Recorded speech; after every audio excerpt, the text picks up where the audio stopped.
Chacun a son rôle à jouer. Autant les gestionnaires qui sont là pour adapter et mieux comprendre les besoins de l'employé qu'ils viennent de recruter, mais aussi l'ensemble des membres de l'équipe qui ont un rôle pour faciliter l'intégration de la personne handicapée ou de n'importe quel autre employé. En ayant l'information nécessaire et surtout l'ouverture nécessaire pour accueillir des personnes qui sont différentes de soi, mais aussi faire preuve d'initiative, être à l'écoute des besoins particuliers et de façon très proactive, mais en facilitant la collaboration. Pour nous, pour qu'il y ait des personnes avec des caractéristiques différentes qui s'intéressent à se joindre à nous, il faut qu'ils entendent parler de l'organisation comme étant une organisation qui est ouverte à la diversité. Alors, je crois que les hauts dirigeants doivent être des ambassadeurs de cette valeur-là à l'extérieur.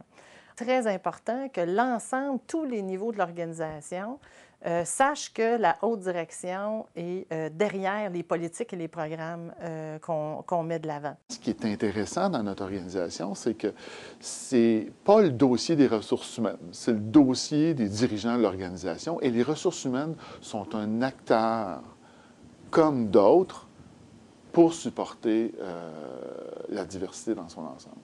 C'est une façon de vivre, c'est une façon de voir les choses. Et il faut mettre les gens dans le coup, il faut amener les employés à comprendre pourquoi on fait ça. Il faut vraiment que tous les gens au sein de l'organisation en fassent leur façon de vivre aussi. Alors, c'est pas juste une question, c'est pas juste un programme RH en résumé.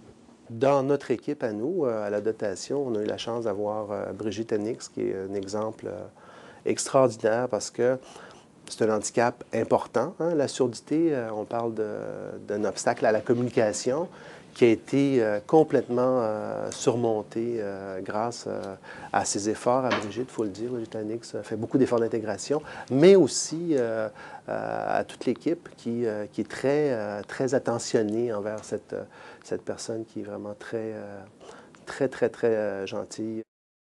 La première journée,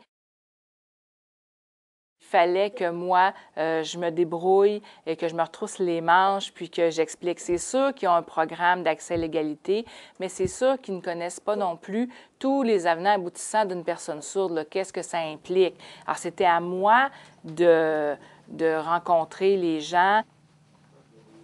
Vraiment, en général, on peut dire qu'ils ont compris très rapidement ce que j'avais besoin.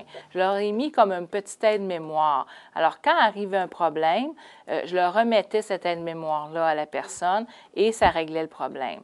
Alors, ça veut dire que vraiment, je suis très incluse dans l'équipe de travail. Je me sens à part égale là-dedans. Et puis, c'est sûr que je me disais, si je veux travailler ici à long terme, il faut que je fasse en sorte aussi que la collaboration s'installe et c'est pas seulement de ma part, mais eux aussi, il fallait qu'ils mettent du sien. Je parle de mon handicap parce que même à l'école et partout, mon père me faisait comprendre, tu es une personne comme tout le monde.